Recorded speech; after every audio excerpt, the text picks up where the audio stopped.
Women Show. We have an interesting topic for you today. Love is not enough in marriage. Now, if love is not enough in marriage, what is? Join me with my amazing guest as we do justice to this topic. Love is not enough. So with me here is Elo. Elo, say hi. Hi. Here on my left hand side also is John. I call him the he for she. Thank you for having me. And we have Lucy by my extreme right. Hi everyone. And then we have Jordan. Hi everyone. Yeah, my humble self, Margaret Adedeji, the anchor person for One Voice, Many Women Show. Yes, let's start doing justice on this. So, what is love? I think we should start from what is love. Yes, and I would love to start from Elo. Elo, what is love? How do you see love? What comes to mind? You know, there are so many people that will be like, oh, I'm in love, I'm in love. That love in quote, what is it actually?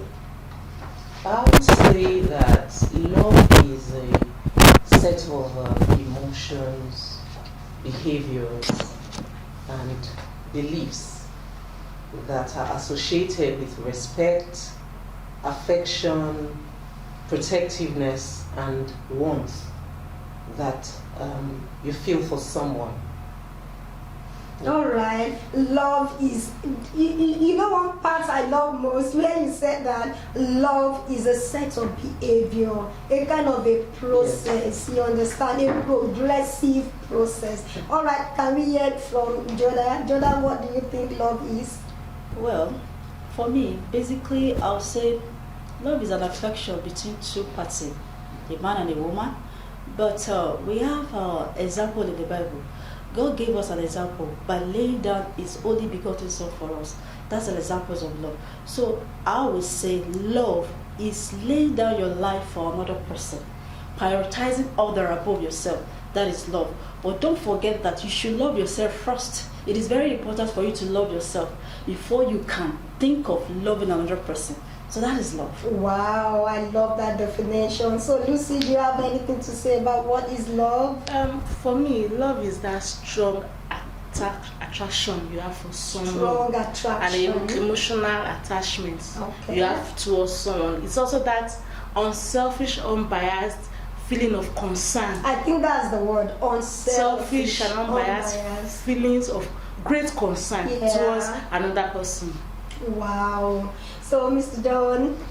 I think the issue of love is a feeling of attraction and empathy towards others in such a faithful and passionate manner. I get attracted to somebody and have a feeling of empathy and security around that person. I love the use of the word security. So we have love is a feeling, love is an attraction, love is a bonding, an attachment, love is an emotion, an unbiased, unselfish, feelings towards another person. And love is a set of behavior, a progressive process whereby you get bonded to the other person. Wow, this is lovely. But what really happens in a marriage where that love has, because if love is all of this, we have some marriages that thing, all of these attributes are missing. So what do you think must have happened that a marriage will lose its taste of love? Well, I would say, let me cite an example. When you have a seedling in your hand, if you keep admiring that seedling, it will just keep looking beautiful. Mm-hmm. It will not improve. Mm-hmm. But let that seed get to the ground. What happens? It will germinate and you will get a lot of profit on that seed. It's the same thing. The love that established that marriage is not being put on the ground, is not being nourished, is not being garnished. And that is why you see we lose all of that we have just said. So no sacrifice. No If you sacrifice, just- no input no whatsoever. inputs. All right. So it's beyond. I love him. I want to marry him. I love her. That's the person I love. I want to marry. So there are some other factors that can actually make love to grow in a marriage. So if you don't sow love, love will not grow. Now let's ask Lucy. Lucy, what are these factors that make love to grow? Okay, for me, the key factor that makes love to grow is open communication. Wow.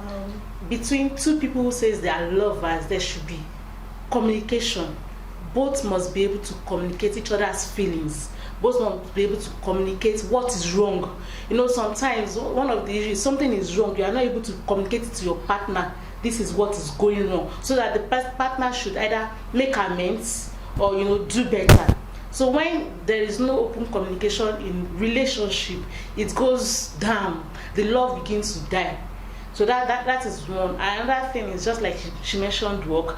I have discovered that love is a hard work, a whole lot of hard work. And people tend not to want to put in that work. When you don't put in that work, it dies. Can you just quickly give us an example of hard work hard work that is being put into love to grow? Okay, you just want to let the other person do something for you. Let it be the other person's job. So keep making you Making happy. the effort. You know, it's the other person that is taking me out, it's the other person that is buying me things, it's the other person that is communicating. I just want to sit down and be receiving. No, it does not work like that. I have to sacrifice. I have to do for the other person. I have to talk about even the things that hurt me. You know, like we have to keep working to make it work. Another thing is intentionality. Okay. I have to intentionally want to make this love to grow. We both have to, and it's both ways. It's not some person's job. We both have to like have the intention, because I cannot have the intention to want to make this grow, and the other person does not want to have the intention. And it will not grow. happens in marriages. And that's why you see there are problems. It will not grow. One person will not make it work. We have to come from the place of intentionality and say, okay, this is our marriage. We want to make it work, and we begin to put in the work to make it work. And when you begin to do that, you discover that you are going beyond the love feeling. It's now an intentional, deliberate effort to keep the marriage growing. So Ella, what do you have to say about this?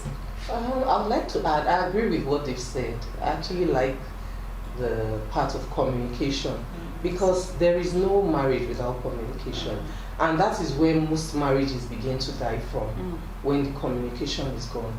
So I absolutely love that. Then I would add financial stability.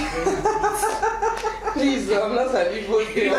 No, that's key. That's key. It's important to have money. Yes. It's also important to share, not just have, or you're not bringing. Because in some relationships, where they have problem is that the woman has more, and she does not support the family, or the man he does not take care of responsibilities. So there should be financial stability, and there should be sharing. There should be trust. Okay. I don't know how a marriage can work when we don't trust each other. I'm suspecting you every moment. I'm checking your phone. It beeps. I want to know who sends a text, or if it's, so there must be trust, mutual trust. There must be shared values. I mean, I can't be planning a project and you don't know, or planning to take our child to a school that I can afford, and that I don't tell you about it because you cannot pay for it. I want to do something, I have a dream, I have a vision, and you're in the dark. No, there should be shared values. Yes, so those are some points. There should also be compatibility. In what sense? Because the word compatibility has really brought up so many disagreements. Every little thing, we are not compatible. We are not compatible. Yes. So please expatiate on that. People use that a lot, but I don't know how. Let me bring it down this way. There are things my husband does that I don't like. There are things I do that he doesn't like. For example, I like farting.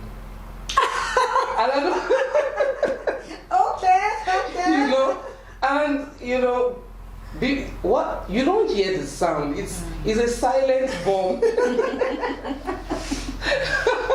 You know, so we're together in the room, and then the air is foul, and he's like, what happened? You know, he used to get angry, but guess what? He does the same thing now. Over time. But his own is now loud. So my own is silent, but you almost faint. And then his own is loud, and everybody knows. Oh, so we are on the Same level. We are agreeing from our place of disagreement, and that's just an example. But he could have continued in a way where he would say, "My wife, we don't sleep in the same room because of that. She does silent bombings when we're asleep. So once it's 8 p.m., she goes to her room, I go to my room. Wow. But we'll be able to come to, you know. So there should be that. Only love will make that kind of thing happen. Yes. Now, even if he wants to get angry, he will find a way to do his own and revenge. So we'll start laughing about it. You know, I don't know if that's a good enough example. Yeah, I like that. I like that. I think that can work. And then there should be a commitment to wanting to make things work when things are turning sour. Yeah. Because some people don't, then once there's trouble, no, we can't talk about this. They don't want to sit down to talk. They don't even, like, this problem, no, he brought another woman. No, we can't talk. It's over. No, there should be a commitment to wanting to work it out. Resolve issues constructively. Yes. Alright, this is getting quite interesting, like a promise. So let's get to John. John, do you really think that a girl, a woman should marry just because she loves the man? Or is there any other factor or factors that you feel a woman should go for? Yes, I want to marry him, I want to marry her, but not really love per se. Well, I think number one thing is want to discover himself. Before you think of discovering your partner, Okay. you need to first of all know who you are, your challenges, the area where you have strength, where you have your weaknesses. weakness. At the point of marriage is beyond just that physical attraction. We look at some certain things. You know, I want to be a medical doctor, and possibly there's no way I could afford this, and I'm getting married to a man who can actually help me to Actualize that career goal. So you have something in your mind Wow. before you decided to get married to a man. So that's the There's a drive. Yeah, the drive for that attraction. So when you meet a man and you start talking to him, he starts talking to you, you should always look at that area where you have strength and bring it out. Look, this is what I want to do. I want to travel abroad. This is what I want to do. When I get there, this is what I'm. Do you see this to be? So from beginning, he might have been looking at those things and tell you this is a danger in this thing you are talking of. So this should be the point of attraction.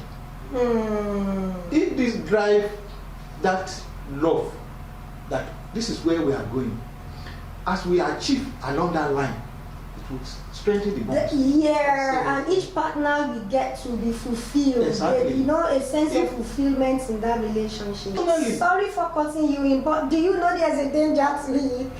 I understand that there should be vision. Yes. You should have your purpose. Discover yourself first, your vision. Discover your career goals. Discover where you're going to in life before you even decide the kind of man that you want to marry. Absolutely. So you don't just get entangled with a man and you develop that feeling of I love him and then you want to marry. You will get disappointed along the line because love is not enough. Those feelings will soon fade away. And yes, we get to discuss all these hormones that are secreted in the brain that can trigger the love feeling. So it's not about feeling, but discover yourself, get to know your purpose in life, and then you know the kind of man or woman you want to settle with. But then Some women actually will have their goal in mind, their purpose for marrying the man, but it will be in the wrong.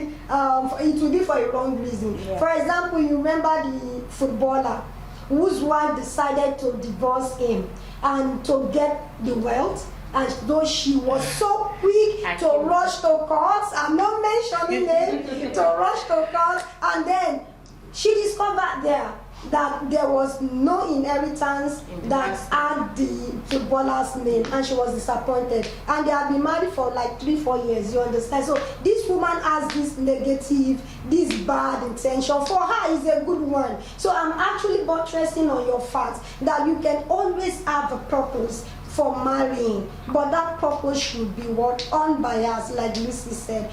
So let's talk about the other side of the game. What happens when the expectations of each of these partners are not meeting? Yeah, Lucy. When expectations are not meeting, I think from a normal human angle is everybody should go our separate ways. Let me work on things to make my expectations to come true. But then, that's where communication still comes in. When this thing is not working, we can sit down, have a heart to heart, have a round table between the two of us. Let us talk about it. Okay, I used to have this divorce is not option in my head, so let's put it on the table now. This is what I expected going to this marriage. This is what you expected going to this marriage. This thing is not working and it's an issue. Is there a way out for both of us? Or do you want to go to school? Is there any way I can help? Okay, when you're at school, is there a way I can take care of the kids to ease you're going to school, if that is what to make your expectations to be met? So all of these things needs to be on the table, and both of them, as in both couples, have to agree to, okay, let's make it work. That's when they are being intentional about their marriage. Let's make it work. That's when both of them will now begin to put in the work. But then if that's why I kind of agreed earlier on that marriage or love thing is very, very hard working, as in it is hard work. If they cannot agree to make it work, there is no going forward.